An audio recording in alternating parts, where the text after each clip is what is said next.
Chanter quand il fait froid, mes 3 astuces de chanteuse.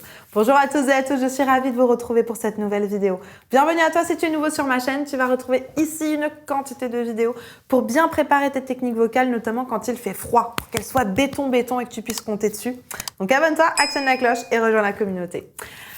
Bon, alors aujourd'hui, comment chanter quand il fait froid ?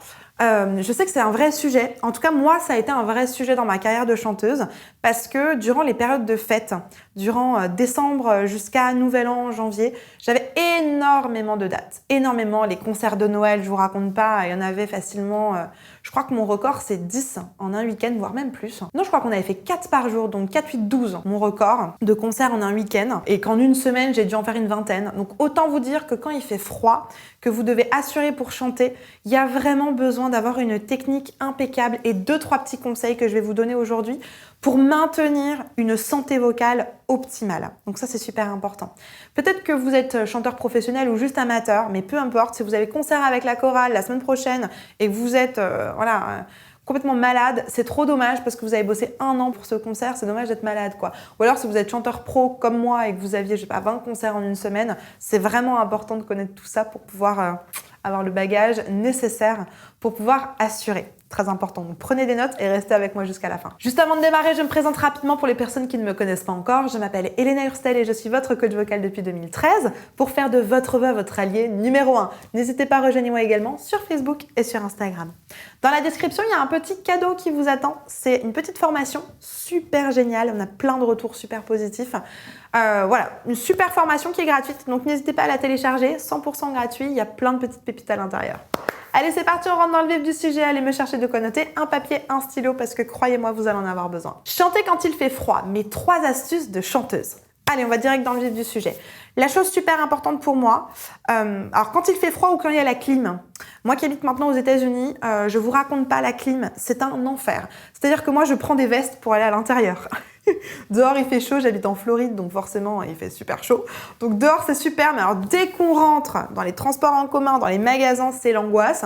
Donc c'est limite si je prends pas mon écharpe pour aller faire les courses, quoi. Donc que ce soit la clim en été ou que ce soit le froid en hiver, il faut impérativement que vous puissiez vous couvrir la zone ORL. Qu'est-ce que j'entends ? Les oreilles. J'ai acheté, moi, alors soit un bonnet, bien évidemment, mais si vous aimez pas trop les bonnets, les cache-oreilles, là. Alors soit les gros machins en moumoute, soit vous savez les bandeaux. Même un bandeau tout fin pour juste vous couvrir les oreilles et qu'elles restent au chaud. Ça, c'est vraiment un must-have. Si vous voulez vous protéger du froid, de l'hiver ou de la clim, un petit bandeau sur les oreilles, c'est vraiment chouette. Ensuite, ça, c'est pas un scoop, mais vous couvrir la gorge. En hiver avec une écharpe, en été ou quand vous avez la clim, avec un petit foulard ou quelque chose, c'est vraiment important. Et idéalement le nez. Quand vous êtes dehors et qu'il fait froid, d'avoir, ça peut être votre écharpe, ou alors une espèce de petite cagoule, pas une cagoule, mais un couvre, je sais que j'ai ça moi pour le ski par exemple, une espèce de col roulé, mais il y a juste le col que vous pouvez remonter jusqu'au nez, ça c'est génial. Comme ça, la zone ORL, la bouche et le nez sont vraiment couverts pour éviter d'inhaler du froid en fait. C'est super important de garder tout au chaud, nez, bouche, oreille, gorge. Très très important. Ensuite, quelque chose que je vous conseille pendant l'hiver ou alors quand vous avez été un petit peu irrité par la clim, je vous conseille de faire des inhalations.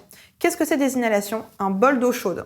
Prenez de l'eau chaude, soit de la bouilloire, soit que vous faites chauffer dans une casserole. Pas d'huile essentielle. L'huile essentielle, ça peut être très très agressif pour les voies respiratoires et pour les muqueuses. Donc juste de l'eau chaude. Vous mettez de l'eau chaude et vous inspirez l'eau chaude. C'est aussi simple que ça. Ou alors faire un hammam. Ça, c'est le luxe du luxe. Mais voilà, les inhalations, ça va être vraiment chouette. Et j'ai presque envie de dire que parfois, les inhalations sont même plus saines parce qu'on n'a pas ce côté, comme je vous disais avant, avec les huiles essentielles. Donc attention aux huiles essentielles, très peu ou pas du tout idéalement pour les inhalations. N'oublie pas de liker cette vidéo et de t'abonner si ce n'est pas déjà fait. Ensuite, un autre conseil, c'est de boire, de consommer du chaud. De boire ou de manger du chaud. S'il fait déjà froid dehors, évitez les glaces, évitez les glaçons, etc. Je vous conseille en hiver, en tout cas moi c'est ce que je faisais, quand j'allais en concert, j'avais acheté une toute petite bouilloire. Vous avez un petit format comme ça qui existe de bouilloire et j'avais toujours de quoi me faire du thé. Du thé chaud, idéalement du thym avec un petit peu de gingembre. Thé chaud, si vous avez du miel, pourquoi pas.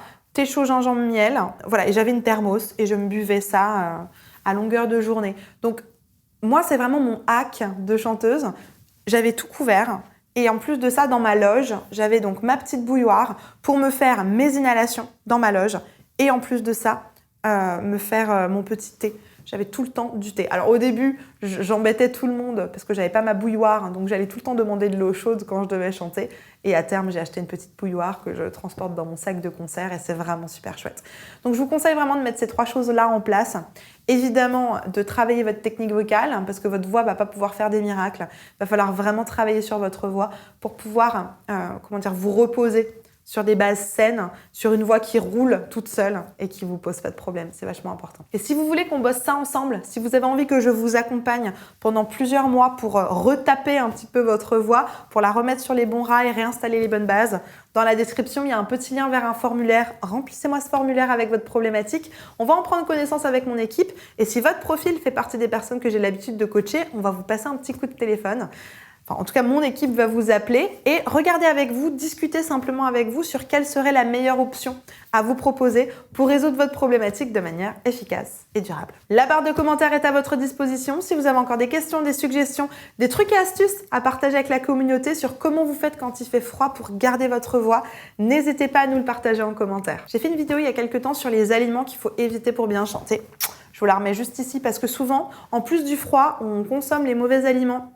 Pas une bonne idée. Je vous remets la vidéo juste ici, n'hésitez pas à aller la voir. En attendant de vous retrouver tout de suite dans cette vidéo, je vous souhaite une bonne journée, une bonne soirée. N'oubliez pas, likez la vidéo, abonnez-vous à la chaîne et partagez cette vidéo à une personne qui pourrait en avoir besoin. Et vous avez l'habitude que je vous le dise, croyez en vous, tout est possible. On se retrouve tout de suite dans cette vidéo.